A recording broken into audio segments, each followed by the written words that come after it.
政府早前就宣布，所有嘅公立醫院暫停喺2011年接受非本地孕婦來港分娩嘅預約登記，而喺2012年相關嘅名額亦都會限制喺35000名㗎。我哋就發現有部分嘅非本地孕婦為咗可以嚟香港生 BB， 聯繫一啲所謂嘅中介人公司，甚至乎係用上一啲非法嘅手段添。我哋一齊睇下以下呢一個案例啊！阿陳太，係我係薇姨啊！你介紹嗰位林姑娘咧未到喎？係啊，我哋喺酒樓等咗佢好耐噶啦。哦，佢打緊的嚟啊！咁好啊好啊，咁我等多佢一陣。係，唔該晒唔該晒。阿姨點啊？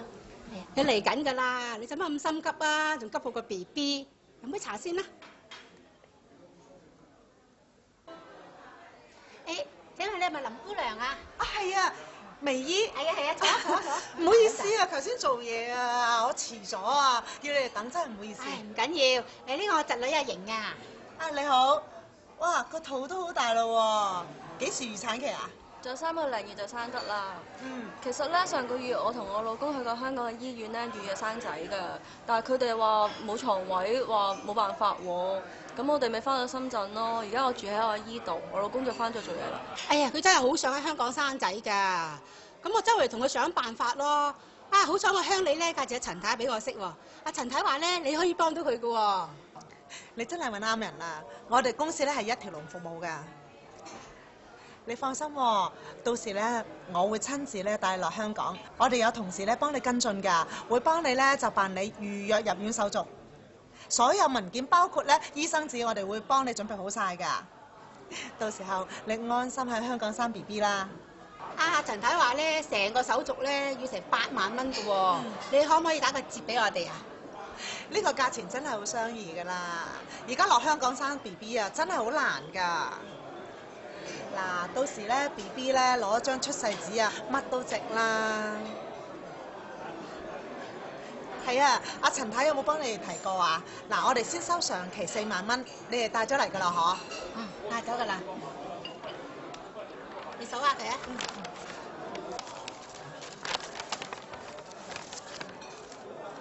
你慢慢數清楚佢喎。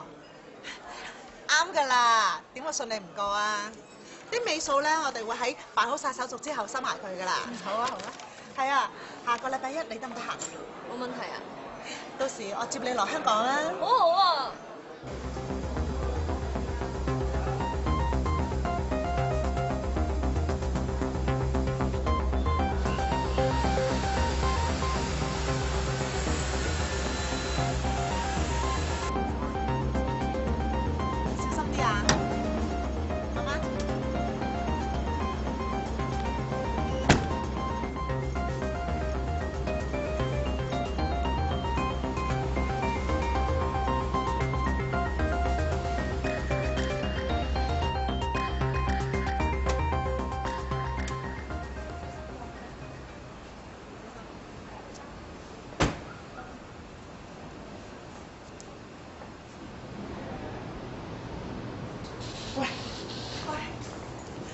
我同事陳生啊，阿黃太。你好，你好。預備好晒啲證明文件未啊？喺晒度㗎啦。咁你幫我照顧阿黃太啦喎。冇問題。你放心啦，拜拜。好，拜拜。見啦。黃太，坐先啦。阿黃太啊，呢度有張醫生紙係我幫你準備嘅，嗱，上面有你個名㗎啦，同埋咧嗰個預約嘅登記表咧，我都幫你填好晒㗎啦，你睇睇先啦。咦，張醫生紙全部都英文嚟嘅，而且我都冇睇過呢個麥醫生。唉，香港係咁噶嘛，所有醫生紙梗係用英文寫㗎啦。況且係咪麥醫生邊重要啫？最緊要呢啲可以幫到你留到個床位。嗱，你一嗱臨過去交咗呢2張紙就得㗎啦，係嘛？快啲啦！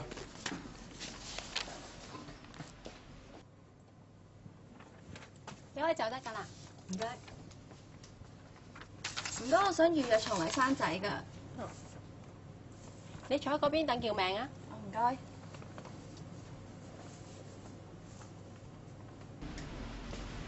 點啊？交咗啦，佢話等嗌名喎。咁我哋喺度等下。嗱，我依家去一去洗手間先，我一陣翻嚟揾你。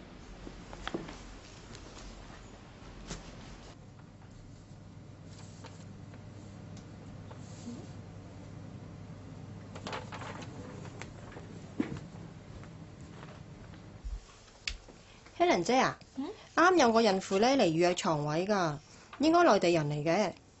但係呢張醫生紙好奇怪喎，你睇下有冇醫生嘅中英文對照資格同埋學歷，有冇病人編號，仲有冇病人嘅簽名添？係喎，咦？呢個醫生嘅簽名就好似影印咁嘅。嗯，咁你打呢個電話去 check 呢個醫生同埋呢個病人啦。好啊。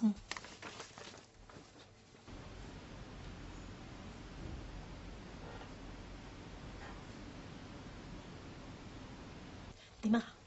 打咗去問啊，個醫生咧同埋個電話都啱，但係呢個醫生就話冇呢個病人嘅記錄喎。咁佢仲喺咪度啊？我睇下，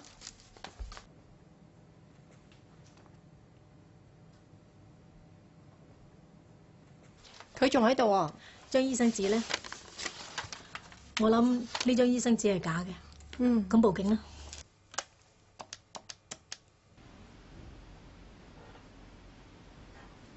喺片段入面，呢一名孕婦所使用嘅醫生轉介信，其實係由中介人偽造出嚟㗎。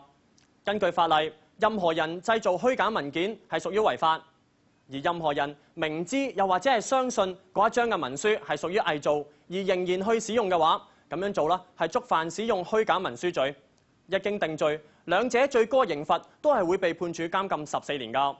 而喺呢一個嘅個案入面，嗰名嘅孕婦咧，其後就會被到場嘅警務人員拘捕㗎啦。Madam Lee 你好，你好。阿 Madam 啊，我想問下警方採取咗拘捕行動之後，下一步咧會點做嘅咧？當我哋警方拘捕咗呢一類非本地孕婦之後咧，係會搜集證據作出起訴嘅。無論訴訟成功與否咧，警方係會轉介佢哋去入境事務處，而入境事務處咧係會即時撤銷佢哋喺香港嘅留港許可，喺短時間內咧將佢哋遣返原居地嘅。我喺度呼籲大家，任何人士如果為咗可以喺香港分娩而偽造或者使用虛假文件，例如醫生轉介信，咁樣做係違法㗎。警方會採取執法行動，拘捕所有涉案人，包括孕婦同埋中介人。我喺呢度特別提醒非本地孕婦，你哋咁樣做唔單止係違法，而且會被即時遣返原居地，最終係無法喺香港分娩㗎。除此之外，我哋亦都希望各位嘅醫護人員，當你哋喺處理非本地孕婦來港預約分娩嘅時候，如果對醫生轉介信嘅真偽有所懷疑，應該要致電相關嘅診所去核實資料。如果懷疑係收到偽造嘅文件，記得要盡快通知警方啊！